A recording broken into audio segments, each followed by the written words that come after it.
Hello viewer, আসসালামু আলাইকুম। আমরা সবাই জানি যে আলেমরা সমাজের সম্মানিত লোক, যাদেরকে মুসলিমরা, সকল মুসলমানরা শ্রদ্ধার চোখে দেখেন। আর পবিত্র কোরআনে অনেক আয়াত আছে যেখানে আলেমদের বিষয়ে আলোচনা করা হয়েছে, আলেমদের মর্যাদা নিয়ে আলোচনা করা হয়েছে। হাদিসে অসংখ্য হাদিস আছে যেখানে আলেমদের মর্যাদা নিয়ে কথা বলা হয়েছে।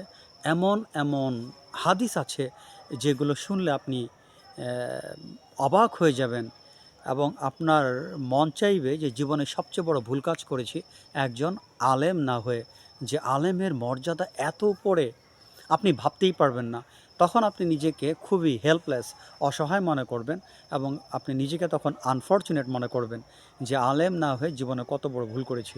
পবিত্র কোরআন এবং হাদিসে অসংখ্যবার আলেম সম্পর্কে আলোচনা করা হয়েছে। আলেমদের মর্যাদা যে কত উঁচুতে সেটি আলোচনা করা হয়েছে। এখন স্বাভাবিকভাবে প্রশ্ন আসতে পারে, কেন আলেমদের সম্পর্কে এত ডিপলি, এত হাইলিভাবে হাদিস শরীফে আলোচনা করা হয়েছে, পবিত্র কোরআন শরীফে মহান আল্লাহ তাআলা নিজে বলেছেন। এটার অ্যাকচুয়াল রহস্যটা কী? বা আলেম বা আলেমই কারা? বা আলেম কারা যারা এত পবিত্র কোরআন শরীফে যাদের সম্পর্কে স্বয়ং আল্লাহ তাআলা যাদের সম্পর্কে প্রশংসা করেছেন, রাসূলুল্লাহ সাল্লাল্লাহু সাল্লাম নিজে যাদের সম্পর্কে প্রশংসা করেছেন, সেই আলেম কেন এত অনারেবল পারসন? এত কেন হয়? কারণটা কি? প্রশ্নই আসতে পারে। তো এই বিষয়টা আজকে একটু ব্যাখ্যা করব। সঙ্গে আছে আমি লেকচারার ইফতেখার আহমেদ রতন। একটু ভালো করে শোনার চেষ্টা করবেন। আলেম কাকে বলে? এটাকে ফার্স্ট অফ অল আমাদের জানতে হবে যে আলেম কে। স্বাভাবিকভাবে যদি আপনি আলেমকে জানতে চান বা আলেম সম্পর্কে এর সংজ্ঞাটা কি জানতে চান, তাহলে কিন্তু উত্তরটা আসবে কি, যে পবিত্র কোরআন শরীফ, হাদিস শরীফ এবং ফিকহ শাস্ত্র সম্পর্কে যার জ্ঞান আছে তিনি আলেম। এটাই তো বাস্তব। এই জন্য আমরা যাদের কোরআন শরীফ সম্পর্কে জ্ঞান আছে, যাদের হাদিস সম্পর্কে জ্ঞান আছে, যাদের ইসলামী আইন নিয়ে যারা ঘাটাঘাটি করেছেন বা করেন, তারাই আলেম। সোজা কথায় যদি আমরা বলি, ইসলাম নিয়ে যারা জ্ঞানী তারাই আলেম। এটা কিন্তু আমাদের একটা আলেম সম্পর্কে আমাদের একটা জানা সংজ্ঞা। আমরা সবাই সংজ্ঞাটাই কিন্তু জানি, আর এটাই কিন্তু আমরা বুঝি। আলেম সমাজ তারাও কিন্তু আমাদের এটাই বলেন যে কোরআন, হাদিস এবং ফিকহ শাস্ত্র নিয়ে যারা জ্ঞানের অধিকারী তারাই আলেম, এবং তারা মহান আল্লাহ পাকের দৃষ্টিতে, রাসূলুল্লাহ সাল্লাল্লাহু সাল্লামের দৃষ্টিতে তারা অনেক মর্যাদার অধিকারী। আমরা বিভিন্ন ওয়াজ মাহফিলে শুনতে পাই। আমরা সপ্তাহে শুক্রবারে যে জুমার নামাজ পড়ি, সেই জুমার নামাজেও কিন্তু আমরা দেখা যায় আলেম সাহেব কিন্তু, ইমাম সাহেব কিন্তু অনেক সময় খুতবাতে আলেমদের মর্যাদা নিয়ে কথা বলেন। তো তাদের মুখ থেকে শুনে আমরা বুঝতে পারি আলেম বলতে কারাই? যারা পবিত্র কোরআন হাদিস সম্পর্কে জ্ঞান রাখেন, হ্যাঁ, বা ফিকহ শাস্ত্র সম্পর্কে জ্ঞান রাখেন, তারাই কিন্তু আলেম। আর তাদের সম্পর্কে পবিত্র কোরআন এবং হাদিসে এই ধরনের মর্যাদাপূর্ণ কথাবার্তা বলা হয়েছে। তাহলে কিন্তু আমি একটা প্রশ্ন আমি করতে পারি যে তারা যদি আলেম হন, তাহলে কিন্তু অনেক বড় বড় খ্রিস্টান, ইহুদি আলেম আছেন। বললে অবাক হবেন। এমন বড় বড় খ্রিস্টান এবং ইহুদি আলেম আছেন, আমাদের সমাজে যারা খুব নামি দামি আলেম তাদেরকে সঙ্গে সঙ্গে পরাজিত করতে পারে। পবিত্র কোরআন এবং হাদিস নিয়ে এত তারা অসাধারণ জ্ঞানের অধিকারী। আপনারা খুব ভালো করে জানেন যে বিশ্বের নামি দামি ইউনিভার্সিটিতে ইসলামিক স্টাডিজ পড়ানো হয়। অনেক ইউনিভার্সিটিতে ইসলামিক স্টাডিজ পড়ানো, সেখানে কিন্তু অনেক টিচার আছেন যারা ইসলামিক স্টাডিজ পড়ান, বাট তারা কিন্তু মুসলমান নয়। তারা খ্রিস্টান, কে ইহুদি আছেন।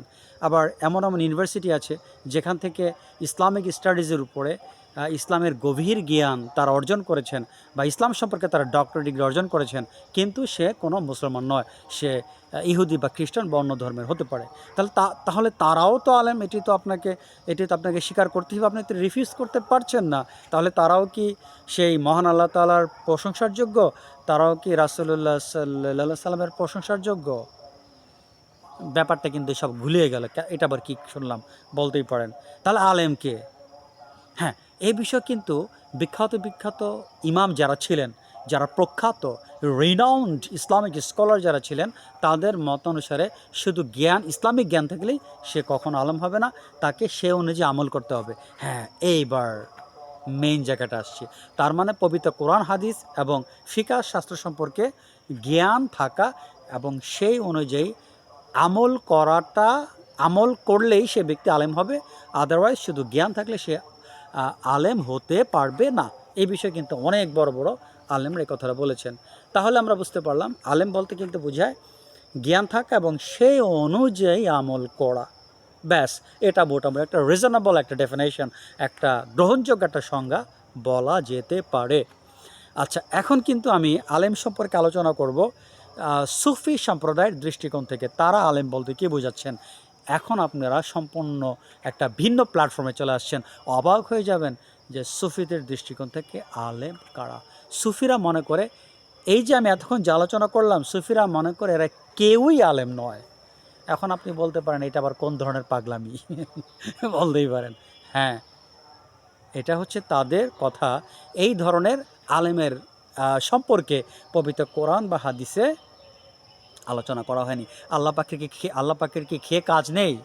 একজন কোরআন হাদিস সম্পর্কে জ্ঞান অর্জন করে ফেললেন, আর তার সম্পর্কে মহান আল্লাহ তাআলা নিজে এত প্রশংসা করবেন, তার কি এত দায় পড়েছে? রাসূলুল্লাহ সাল্লাল্লাহু আলাইহি ওয়াসাল্লাম অনেক বিশাল বিশাল আলোচনা করেছেন, খুব বড় বড় হাদিস আছে। শুধু এই পবিত্র কোরআন এবং হাদিস সম্পর্কে জ্ঞান থাকলে কি স্বয়ং মহানবী সাল্লাল্লাহু আলাইহি সাল্লামের প্রশংসা পাবার যোগ্য? স্বয়ং আল্লাহ তাআলার প্রশংসা পাবার যোগ্য? কি আছে এখানে? কি আছে? এই জন্য সুফি সম্প্রদায়ের মতে না, পবিত্র কোরআন এবং হাদিসে আলেম সম্পর্কে আল্লাহ তাআলা, আলেম সম্পর্কে রাসূলুল্লাহ সাল্লাল্লাহু আলাইহি ওয়াসাল্লাম যে প্রশংসা করেছেন, সেই আলেম হচ্ছে এই তথাকথিত কোরআন হাদিস এবং ফিকহ শাস্ত্র সম্পর্কে জ্ঞানের অধিকারী কোনো ব্যক্তি নয়। মহান আল্লাহ তাআলা নিজে যেখানে আলেমদের প্রশংসা করেছেন, এই আলেম হলো সেই আলেম যারা আধ্যাত্মিক জ্ঞানের অধিকারী, যারা মহান আল্লাহ তাআলা প্রদত্ত জ্ঞানের অধিকারী, যারা কিতাব পড়ে জ্ঞান অর্জন করেন না, কিতাব যাদের জ্ঞানের উৎস নয়, যাদের কথাই পরবর্তী প্রজন্মের জন্য কিতাব হয়ে থাকে, যাদের কার্যকলাপ পরবর্তী প্রজন্মের জন্য বিশ্ববাসীর কাছে কিতাব হয়ে থাকে, তারা কিতাব তৈরি করেন, তারা কিতাব পড়েন না। তাদের কলবে সেই মহাজ্ঞান মহান আল্লাহ তাআলা দিয়েছেন, যাদের কথাটাই মহাজ্ঞান, যারা এই ধরনের কোনো প্রাতিষ্ঠানিক শিক্ষা যারা গ্রহণ করেননি। তো যেটা বলতে চাচ্ছিলাম, সুফি সম্প্রদায় যারা, তারা কিন্তু তাদের দৃষ্টিতে আলেম হচ্ছে সম্পূর্ণ ভিন্ন। এখন শীতকাল, ওয়াজ মাহফিল হচ্ছে বিভিন্ন জায়গায়, যার জন্য অনেক মাইকিং হয়। আর আপনারা জানেন যে খুলনায় কিন্তু দেখা যায় এই ধরনের ওয়াজ মাহফিল অনেক বেশি হয়। এই জন্য সারাদিনেই দেখা যায় এই ধরনের মাইকিংয়ের শব্দ আসে। তো আমি এটার জন্য একটু ক্ষমা প্রার্থী। এই শব্দের মধ্যে আমাকে ভিডিও করতে হচ্ছে, কারণ বিকল্প কোনো ওয়ে নেই। তো যাই হোক, যেটা বলতে চাচ্ছিলাম, তো এখন বিষয়টা হচ্ছে, আপনারা একটু ডিপলি খেয়াল করে শুনবেন যে সুফি সম্প্রদায়ের মতে আল্লাহ পাকের নৈকট্য অর্জন করার পরে মানুষের মধ্যে যে অবস্থাটা হয়, যে আল্লাহ পাকের জ্ঞান অর্জন করেছে, যে আধ্যাত্মিক জ্ঞান অর্জন করেছে, যে আত্মশুদ্ধি এর মধ্য দিয়ে, কঠোর সাধনার মধ্য দিয়ে মহান আল্লাহ তাআলার জ্ঞান অর্জন করেছেন, স্পিরিচুয়াল পাওয়ার যার মধ্যে আছে, অলৌকিক ক্ষমতা যার মধ্যে আছে, তিনি হচ্ছেন আলেম। তিনি হচ্ছেন রিয়েলি একজন আলেম, একজন স্কলার। এছাড়া আমরা আলেম বলে যত সংজ্ঞা করি, যত সংজ্ঞা দিই, এটা আলেমের মধ্যে পড়বে না।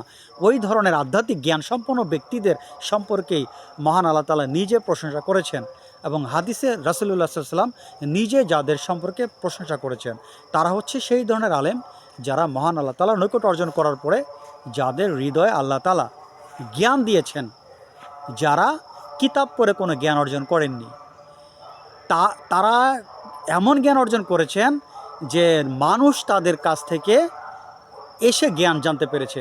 একটু সাউন্ড আসছে, আমি একটু পাস করছি, পরে আবার আলোচনা করব। তাহলে সুফি সম্প্রদায় যারা, তারা বোঝাতে চাচ্ছেন যে এই ধরনের আধ্যাত্মিক জ্ঞান সম্পন্ন ব্যক্তিরা এতটাই সাহসিক, এতটাই শক্তিশালী, পৃথিবীর কোনো শক্তিকে তারা ভয় করে না। আল্লাহ পাক ছাড়া তারা কাউকে ভয় করেন না। বনে জঙ্গলে সর্বদাই তারা বিচরণ করার ক্ষমতা রাখেন। একটা হিংস্র বাঘ পর্যন্ত তাদের বশীভূত। আপনারা হয়তো গাজী পীর রহমতুল্লাহ আলাইহি সম্পর্কে নাম শুনেছেন। আমি ইন্টারমিডিয়েট ক্লাসে এটা পড়িয়েছি যে গাজী পীর কিন্তু উনি বাঘের পিঠে করে কিন্তু উনি চড়ে বেড়াতেন।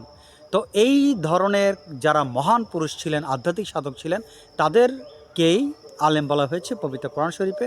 আর এটা হচ্ছে সুফি সম্প্রদায়ের মতামত, এবং সুফি সম্প্রদায় মনে করে এই ধরনের ব্যক্তিরাই এই আল্লাহ পাকের, স্বয়ং আল্লাহ পাকের প্রশংসা পাওয়ার যোগ্য, স্বয়ং রাসূলুল্লাহ সাল্লাল্লাহু আলাইহি ওয়াসাল্লামের প্রশংসা পাওয়ার যোগ্য। আর যদি এটা না হয় তাহলে তো দেখা যায় আপনার পবিত্র কোরআন হাদিস সম্পর্কে জ্ঞান অর্জন করলাম, কয়েক বছর পড়লাম, আলেম হয়ে গেলাম। এটা তো মানে একটা নর্মাল একটা বিষয়। দেখা যায় আরবিটা আমাদের জন্য ইজি একটা হার্ড হতে পারে, কিন্তু যারা আরব দেশে থাকে তাদের জন্য তো আরবি খুব ইজি। তাহলে বলতে পারেন যে প্রতিটা আরব নাগরিকই কি তাহলে আলেম?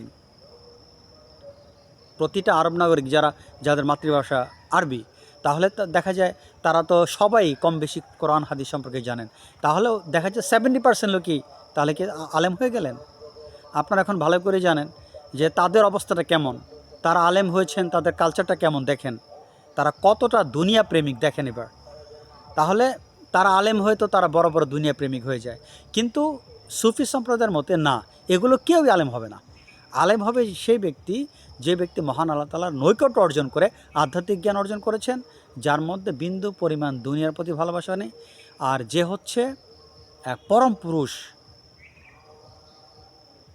যিনি হচ্ছেন পরম পুরুষ, যিনি পুরো একটা জাতিকে হেদায়েত দেওয়ার ক্ষমতা রাখেন যদি আল্লাহ পাক চান। পুরো একটা জাতিকে হেদায়েত দেওয়ার ক্ষমতা রাখেন। আর এখন দেখেন আমাদের ওয়াজ মাহফিলে শেষ নেই। এই যে কিছুক্ষণ আগে মাইকিং করে গেল, এই সারা দিন কিন্তু মাইকিং চলছে। ভিডিও করতে একটু অনেক সময় কষ্ট হয়, সারাদিনই মাইকিং চলে, এত ওয়াজ মাহফিল দেশে হচ্ছে। কই, দেশে তো অন্যায় অপরাধ কমছে না। আর তারা কখনো ওয়াজ মাহফিল করেননি, তারা বসতেন, মানুষ তাদের কাছে ওই যে আপনার মৌচাকের মতো কথা বলা যেতে পারে, যে মৌমাছি চাকে ফিরে আসে, হাজার হাজার লক্ষ লক্ষ মৌমাছি, তারা ছিলেন এরকম। তাদের কাছে লোকজন আসতেন, দূর দূরান্ত থেকে আসতেন, তাদের সামান্য সহবতী মানুষের মধ্যে জজবা জেলে উঠত।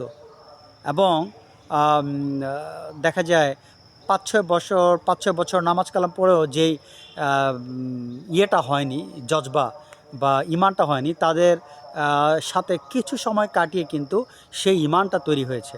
তাহলে কারণ কি, তাদের হৃদয়টা, তারা আল্লাহ পাককে পেয়েছেন বিধায় তাদের কাছে গেলেই মানুষ এমনিতে চেঞ্জ হয়ে যেত। সেই সকল ব্যক্তিদেরকে পবিত্র কোরআন শরীফে, হাদিস শরীফ আলেম বলা হয়েছে, যার কারণে মহান আল্লাহ তাআলা নিজেই প্রশংসা করেছেন।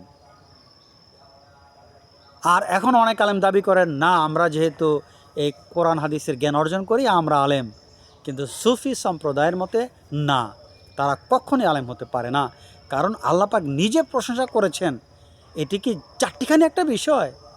এটি সেই ধরনের ব্যক্তি সম্পর্কে আল্লাহ তাআলা প্রশংসা করেছেন যে যারা কঠোর সাধনার মধ্যে দিয়ে, আত্মশুদ্ধির মধ্য দিয়ে, যারা মহান আল্লাহ তাআলার নৈকট্য অর্জনের মধ্য দিয়ে আধ্যাত্মিক জ্ঞান অর্জন করেছেন, জগতের কোনো শক্তিকে তারা ভয় করেন না।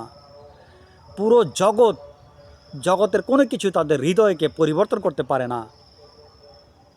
তারা এতটা শক্তিমান তারা।